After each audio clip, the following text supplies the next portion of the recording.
Cuando hablamos de Argentina, solemos dibujar en nuestras cabezas este mapa. Si pensamos en cómo se formó, cómo se fue delineando el territorio nacional, siempre tenemos ese mapa dibujado detrás. No podemos dejar de referirnos a él. Pensamos que Argentina es ese mapa, pero en realidad lo que ahora es Argentina, uno de los países que se construyeron después de la caída del Imperio Español en América, pudo haber tenido otra forma. Pudo no haberse llamado Argentina. Pudo haber sido muchos países o parte de un gran país hispanoamericano.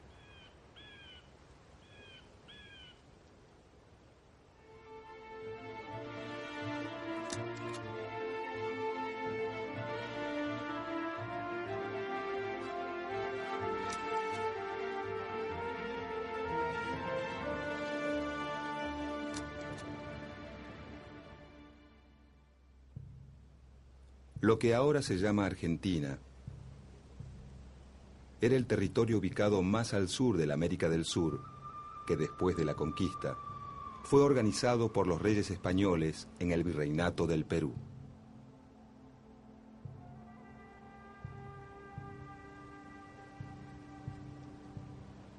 Parte del actual territorio argentino estaba incluido en las gobernaciones del Tucumán y de Buenos Aires dentro de ese virreinato. En 1776, la corona española funda el Virreinato del Río de la Plata, que ocupa aproximadamente los actuales territorios de Argentina, Bolivia, Uruguay y Paraguay.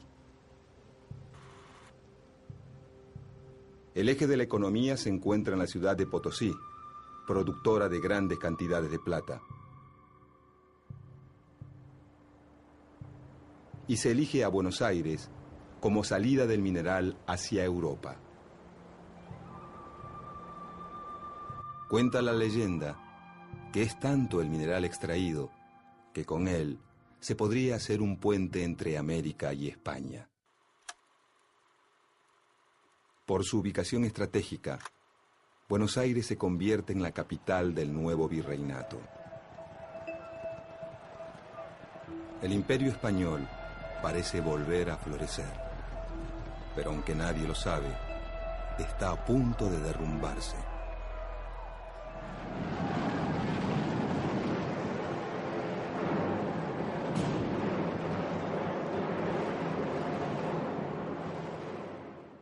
En 1808, el rey de España, Fernando VII, es capturado por el emperador francés Napoleón, que impone en el trono a su hermano José Bonaparte.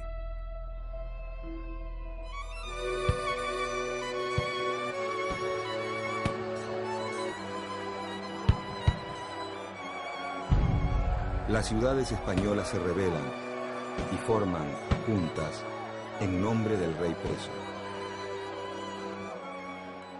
Agrupados en la Junta Central de Sevilla, buscan expulsar a los franceses y mantener su autoridad sobre América. En 1810, la Junta Central se derrumba ante los ataques franceses y España queda bajo el dominio de Napoleón Bonaparte.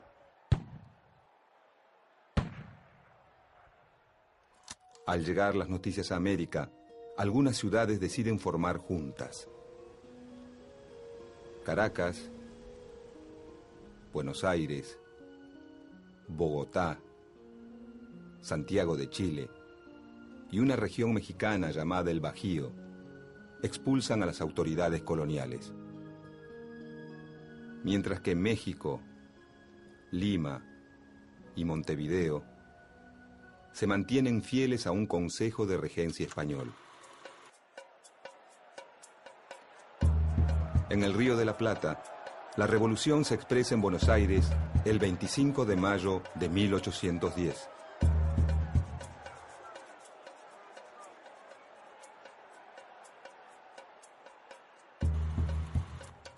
El grupo revolucionario que desplaza al virrey Baltasar Hidalgo de Cisneros cuenta con el apoyo de la milicia criolla con la que busca asegurarse la adhesión del resto del virreinato. Con la Revolución de Mayo comienza el proceso de independencia de las colonias españolas en el Cono Sur. Paraguay y Montevideo se oponen a la revolución, no así las zonas rurales de la banda oriental. Mientras que el ejército de Buenos Aires es derrotado en Paraguay, Montevideo se rinde en 1814. Una expedición enviada por la primera junta obliga a Córdoba a la obediencia y avanza al norte para ocupar el Alto Perú. La expedición comienza con un triunfo, pero finalmente es derrotada. El poder está dividido. Durante años, ni revolucionarios ni realistas pueden pasar más allá de Salta. Para los lugareños, la guerra se convierte en algo cotidiano, en el centro de sus vidas. Entre 1812 y 1815, diferentes grupos patriotas impulsan cambios políticos, aunque no se animan a declarar la independencia.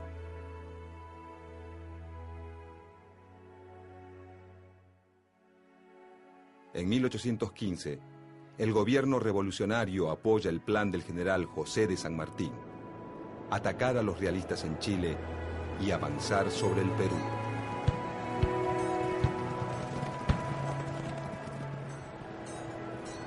Los territorios revolucionarios americanos están convulsionados por luchas y divisiones.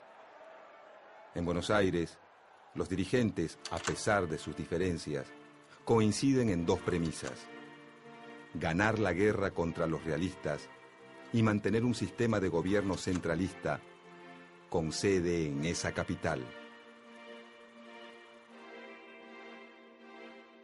El líder revolucionario de la banda oriental, Gervasio Artigas, en contra del centralismo porteño, propone un sistema confederal en el que todas las provincias tengan igualdad de condiciones. Artigas es respaldado por Entre Ríos, Corrientes, Santa Fe, la zona de las Misiones, la banda oriental y, durante un breve periodo, Córdoba. Para 1815, el territorio revolucionario en América está dividido en dos. El virreinato del Río de la Plata se mantiene en poder de los revolucionarios.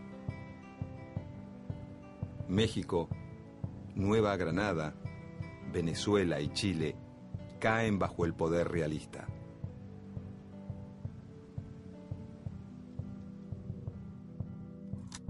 En 1816, el sistema revolucionario rioplatense supera una etapa crítica. Se reafirman los vínculos entre el interior y Buenos Aires, pero mantienen el enfrentamiento con el litoral.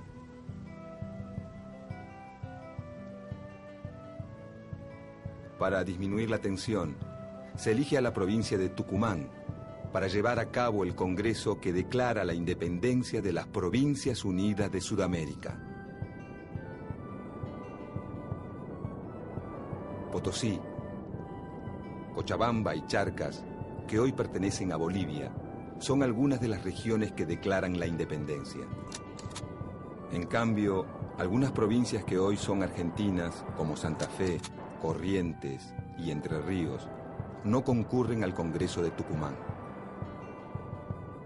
El nuevo país independiente tiene dos grandes desafíos: el conflicto con los realistas y la guerra civil entre Buenos Aires y el litoral que dirige Artigas.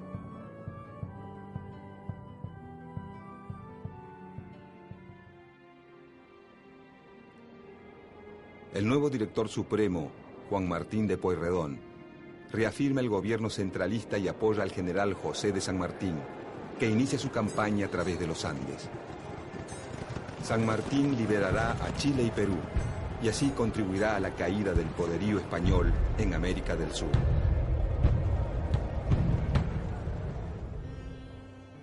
Pero en las Provincias Unidas, El alto costo de la guerra debilita al gobierno central, que delega en figuras destacadas de cada provincia la capacidad de reclutar hombres y recursos para la lucha.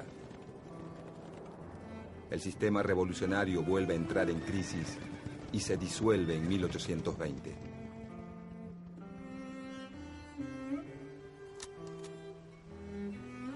En el virreinato del Río de la Plata, el actual territorio argentino está dividido en 3 intendencias: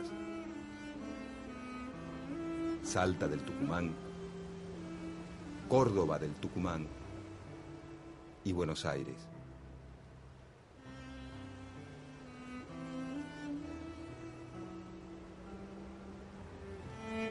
Los gobiernos revolucionarios subdividen esas intendencias coloniales. Cuyo es separada de Córdoba, Tucumán de Salta, y el litoral artiguista se desvincula de Buenos Aires. Cuando en 1820 se derrumba el poder central, la única organización política que se mantiene son las ciudades y las zonas rurales que las rodean, es decir, las provincias.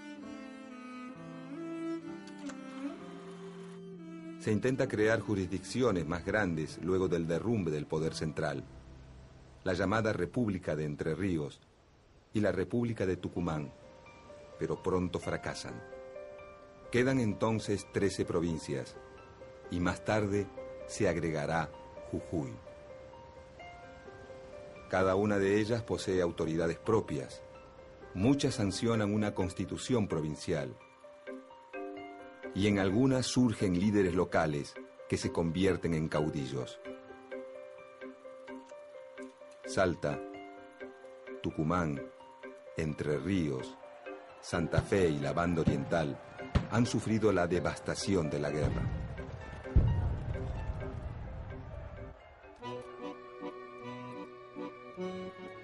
Buenos Aires, en cambio, con pocas acciones militares en su territorio, exporta grandes cantidades de cueros y tasajo.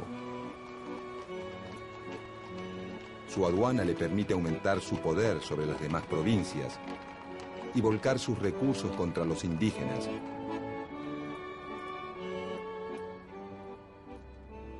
Y en pocos años duplica el territorio hacia el sur.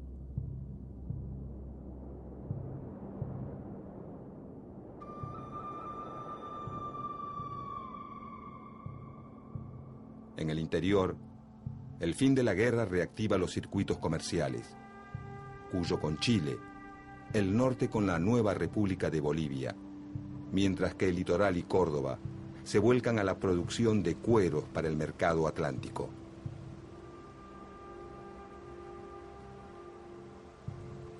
Las nuevas tendencias comerciales, lejos de contribuir a la unidad, fortalecen las divisiones. A mediados de la década de 1820, las provincias se reúnen en un Congreso Constituyente para volver a crear una unión y sancionar una constitución. El intento fracasa al enfrentarse a 2 grandes problemas. Por un lado, la guerra con Brasil, desencadenada cuando la Banda Oriental, apoyada por las Provincias Unidas, se levanta contra la dominación brasileña. Mientras que los rioplatenses obtienen importantes victorias militares, los brasileños bloquean el puerto de Buenos Aires, principal fuente de ingresos de las Provincias Unidas. Con la mediación de Inglaterra, se resuelve el conflicto y nace un nuevo país independiente, la República Oriental del Uruguay, que se separa de las Provincias Unidas.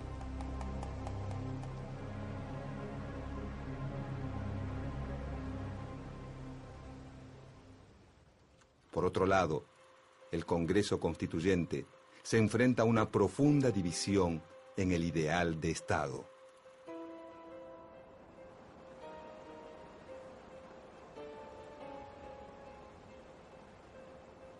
Dos corrientes surgen de este enfrentamiento. Los unitarios, quienes sostienen que el gobierno central, creado durante la Revolución, es el fundamento de la soberanía nacional. Y los federales, quienes defienden la soberanía de cada provincia. Aunque el grueso del interior es federal, y los principales dirigentes unitarios son porteños. Hay muchos federales porteños y varios unitarios en las provincias. En la Constitución formulada por el Congreso de 1826, que nunca entra en vigencia, se denomina por primera vez al nuevo país como República Argentina. Con la disolución del Congreso Constituyente y el regreso del ejército de la guerra contra Brasil, que toma partido por los unitarios, se desata una guerra civil. En el litoral, el intento unitario de hacerse del poder fracasa al poco tiempo. Buenos Aires, Santa Fe, Entre Ríos y Corrientes se afianzan como provincias federales. El resto de las provincias se aglutina en la unitaria Liga del Interior, conducida desde Córdoba por el general José María Paz. La contienda se resuelve a favor de los federales, y a comienzos de la década de 1830, las 14 provincias suscriben el Pacto Federal.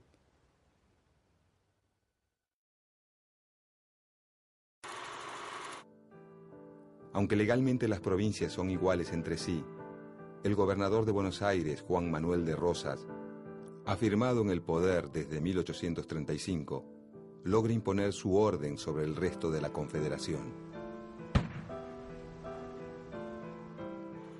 Por medio de la diplomacia o de la fuerza, obtiene gobernadores adeptos en todas las provincias, afianzando su poder a través de un único partido federal.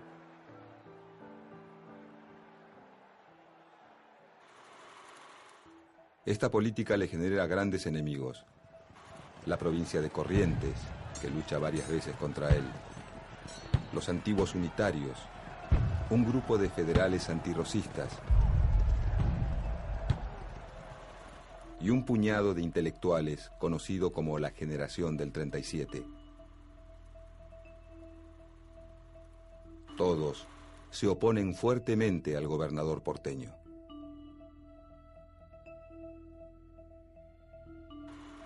Rosas interviene en las luchas internas de la República Oriental del Uruguay.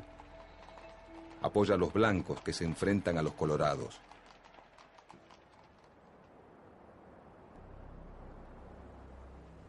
Los franceses aprovechan estos conflictos y bloquean el puerto de Buenos Aires entre 1838 y 1840. Entre 1845 y 1847 lo vuelven a hacer, esta vez junto a los ingleses.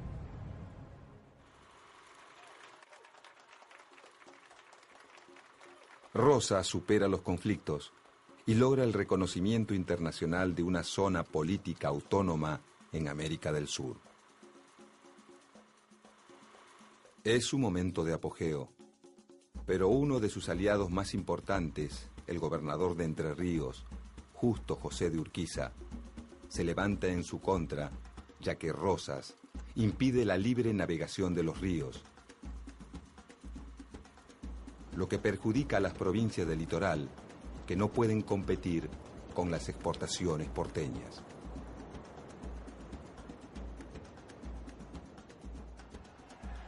A Urquiza lo apoyan Corrientes, los opositores emigrados, los colorados uruguayos y Brasil. Este conflicto se resuelve con el triunfo de la Alianza Antirrosista en la Batalla de Caseros en 1852. Rosas se exilia en Inglaterra, donde residirá hasta su muerte. Con el fin del rosismo, comienza una nueva etapa en la Confederación. La mayoría de las provincias acepta renunciar a su soberanía en favor de constituir una nación. En Buenos Aires llegan al poder los antiguos antirrosistas, ahora nucleados en el Partido Liberal, que se opone al modelo de país de Justo José de Urquiza, al que ven como a un nuevo Rosas. El conflicto termina con la separación de Buenos Aires de la Confederación Argentina. Urquiza es elegido presidente de la Confederación y la nueva capital pasa a ser Paraná. Un año después, en 1853, se sanciona en Santa Fe la Constitución Nacional.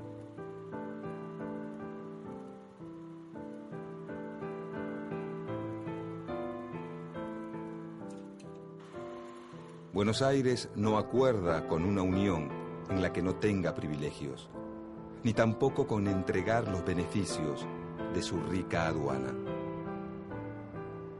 Durante los 8 años en que permanece separada de la Confederación, Buenos Aires prospera gracias al aumento en sus exportaciones de lana y cuero. En cambio, la Confederación enfrenta grandes problemas económicos y muchos de sus dirigentes creen que no existe futuro sin Buenos Aires. La tensión va creciendo y en 1859 se desata la guerra. Las tropas de Urquiza triunfan en la batalla de Cepeda. Se firma un tratado de paz y se vuelve a incorporar a Buenos Aires a la Confederación Argentina. Pero los enfrentamientos continúan y en 1861 se libra la batalla de Pavón, en la que los porteños salen vencedores.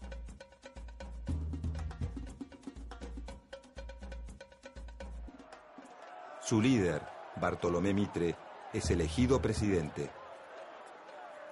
Aunque las 14 provincias se rigen por la Constitución Nacional y una autoridad central, Mitre pretende un Estado con predominio de Buenos Aires.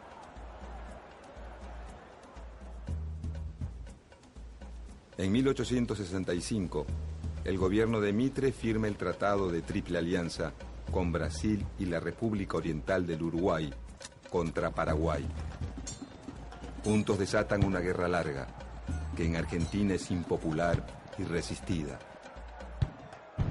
Concluye con la destrucción socioeconómica del Paraguay, que pierde a la mayor parte de su población masculina. Brasil y Argentina se apoderan de una parte del antiguo territorio paraguayo.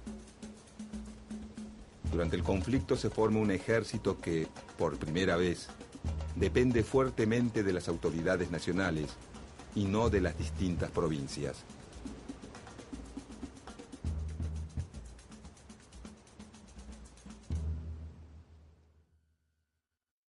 Bajo las presidencias de Domingo Faustino Sarmiento y Nicolás Avellaneda, el Estado Nacional afianza su poder sobre los particularismos provinciales, apoyado en un vertiginoso desarrollo económico. Aparecen el alambrado de los campos, el ferrocarril y los inmigrantes europeos que solucionan la escasez de mano de obra. En 1880, 2 candidatos se enfrentan en la elección presidencial.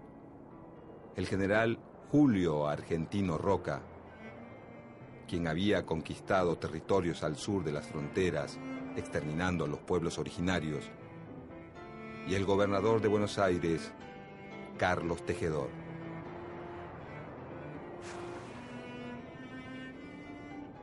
Julio Argentino Roca triunfa. Carlos Tejedor impulsa la sublevación de Buenos Aires para preservar su autonomía ante el Estado Nacional. En respuesta, las autoridades nacionales derrotan militarmente a la provincia rebelde. En 1880, la ciudad de Buenos Aires pasa a ser la capital federal de la República Argentina y en 1882 se funda una nueva capital para la provincia de Buenos Aires que será llamada La Plata. Entregar la capital a la nación le otorga más poder al presidente y debilita a la provincia más poderosa. En 1884, el ejército se apodera sangrientamente de los territorios aborígenes del Chaco.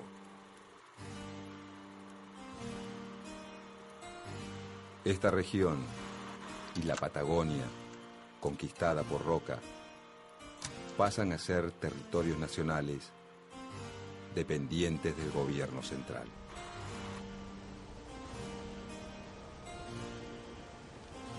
En la década de 1880, con el mapa argentino casi idéntico al que conocemos hoy, la existencia de un poder central consolidado, una sola moneda y un solo ejército nacional, se cierra el conflictivo y complejo proceso de construcción del Estado argentino. Pero otros procesos se abren y continúan. Los habitantes de ese Estado van a afrontar la conformación de una nueva sociedad, la aparición de un nuevo sistema político y la afirmación de una economía capitalista que provocarán conflictos, luchas de intereses, acuerdos y distintas alternativas que llenarán la historia argentina del siglo XX.